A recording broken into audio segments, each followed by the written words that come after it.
living with the devastating effects of HIV, but it is the poorest communities that are hit the hardest.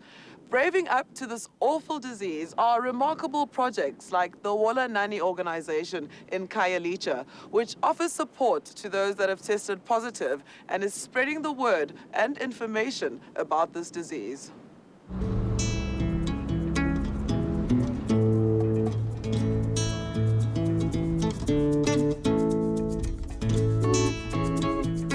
Wola Nani is one of the first NGOs that started in the Western Cape about 15 years ago in response to what was then the HIV/AIDS crisis. The organization has a staff of 32, many of whom are HIV positive themselves. It's a staff largely of women, and it's an organization known as a caring response to HIV and AIDS. The programs that we run at Wola Nani are geared towards women and children who are the most vulnerable in this crisis. Though for women, most of whom are unemployed, we started very early on with an income generation program.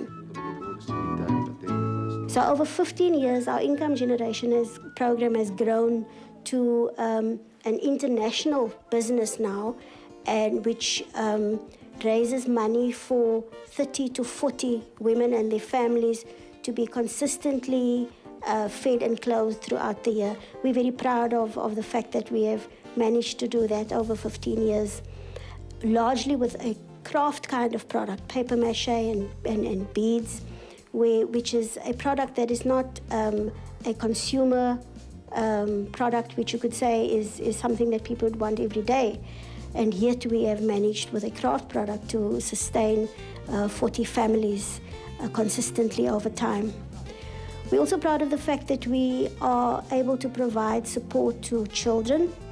We have children who are infected with HIV and also those who are affected, those who have parents who have died or parents who are living with HIV. And we see about 350 children a month, and long enough for us to build relationships with them. And we have regular programs where each child has the opportunity to attend a weekly program of life skills and education. Our work in clinics are important in that we have an opportunity to encourage people who would come into the clinic for any reason. We have the opportunity to encourage them to be tested so that they know their status. Once you know your status, you know how to live. If you're negative, we encourage you to find ways of staying that way. And if you're positive, we can encourage you and point you to the direction for care, if you need, and for living and managing your HIV status.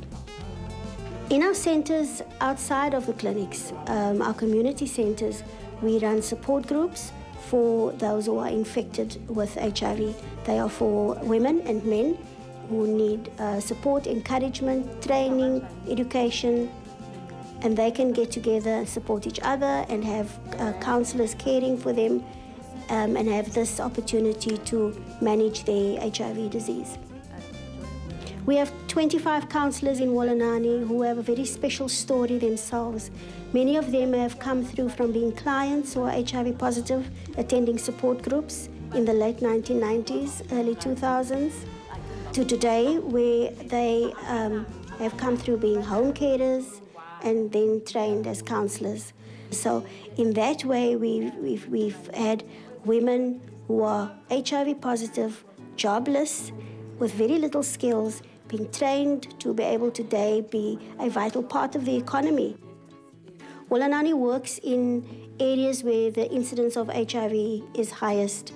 And in the Western Cape, where we work, it's Khayelitsha, with over 25% of the population being HIV positive, Mfuleni and the Philippi area. Therefore, it's important for us to continue to work with children, teenagers, and women and men in the awareness and education about HIV, because what we aim to do is to reduce the numbers that become positive, and it can be done. And we believe that, otherwise we wouldn't be here. So this is why we see education as being vital.